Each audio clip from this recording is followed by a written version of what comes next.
Un jour, il y avait un homme riche qui avait chez lui à la maison un gardien. Et vous savez souvent qu'il y a des gardiens que même le patron ne salue jamais. C'est toujours les gardiens qui saluent le patron.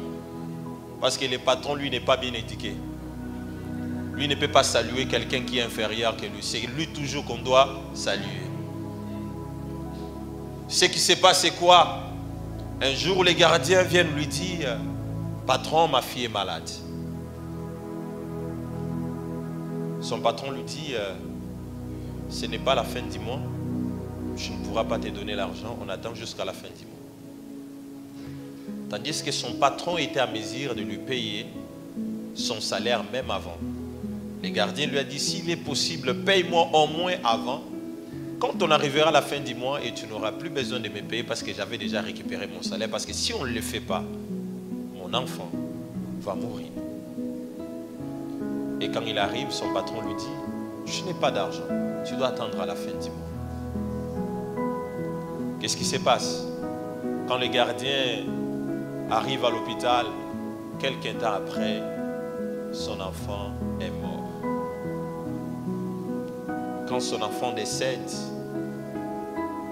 le gardien n'a pas arrêté le boulot. Après avoir qu'il a enterré son enfant, il est retourné au travail. Plusieurs années après, le patron est tombé malade. Quand le patron tombe malade, on l'amène à l'hôpital. Et quand on arrive avec le patron à l'hôpital, c'était tellement urgent qu'il fallait trouver la solution. Il fallait transfuser du sang au patron. Maintenant, il fallait trouver le groupe sanguin qui était compatible au groupe du patron. On a regardé dans ses enfants, ça n'allait pas. Sa propre femme, ça n'allait pas. On a cherché dans la ville, ça n'allait pas. On a dit on essaye d'abord les gardiens. Quand on essaie les gardiens, on trouve que les groupes du gardien et celle du patron étaient compatibles.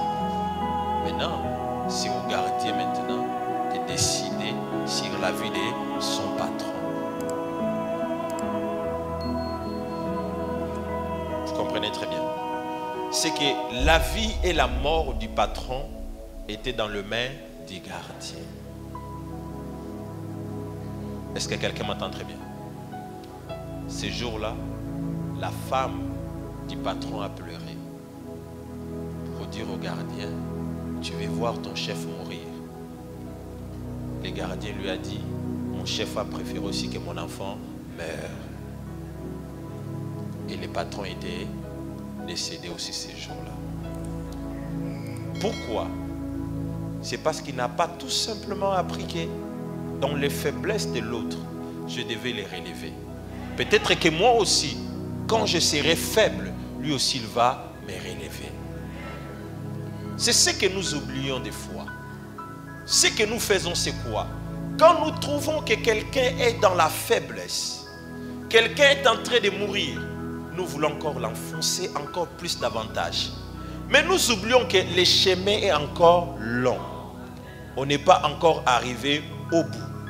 C'est que tant que tu n'as pas encore arrivé au bout, toute personne qui peut être dans ton entourage est utile pour ton avenir. Est-ce que quelqu'un m'entend? Et quoi? Est utile pour ton avenir. La Bible dit, deux vaut mieux qu'un. Parce que si l'autre tombe, l'autre pourra relever l'autre.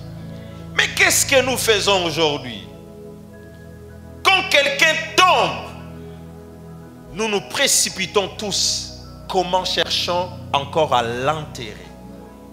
Mais nous oublions que nous, on n'a pas encore arrivé. Est-ce que quelqu'un m'entend? Maintenant, quand toi, tu préfères que lui le meure aujourd'hui, tu vas continuer le chemin seul. Mais tu ne sais pas ce qui t'attend devant.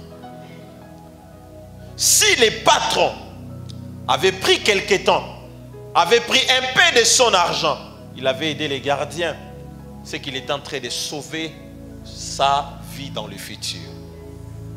Dans d'autres termes, je voulais dire à quelqu'un aujourd'hui, Peut-être la personne que tu aides aujourd'hui.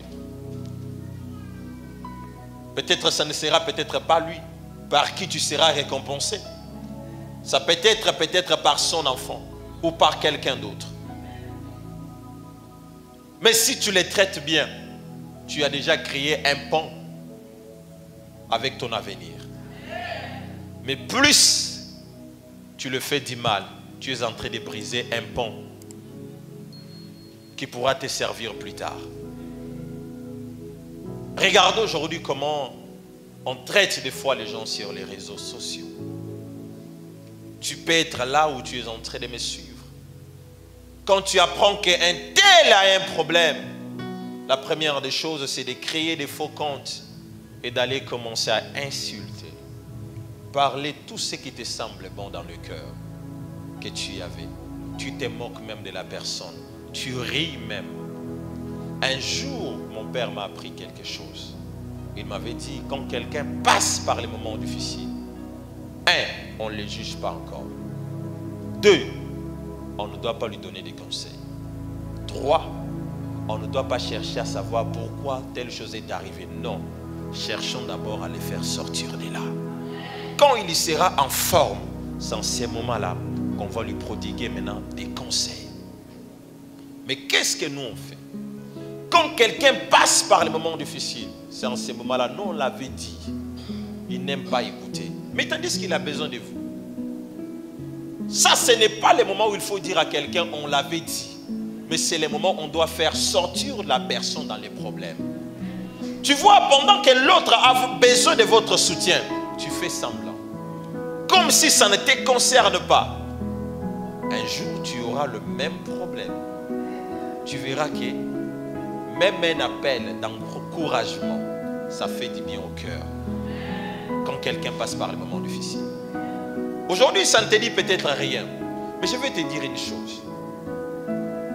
Quand tu vis sur cette bande de terre, ne te dis jamais, moi ça ne m'arrivera pas. Jamais, ça c'est réservé pour les autres. Moi ça non, ça c'est les choses qui vont arriver aux autres, non. Ne dis jamais ça.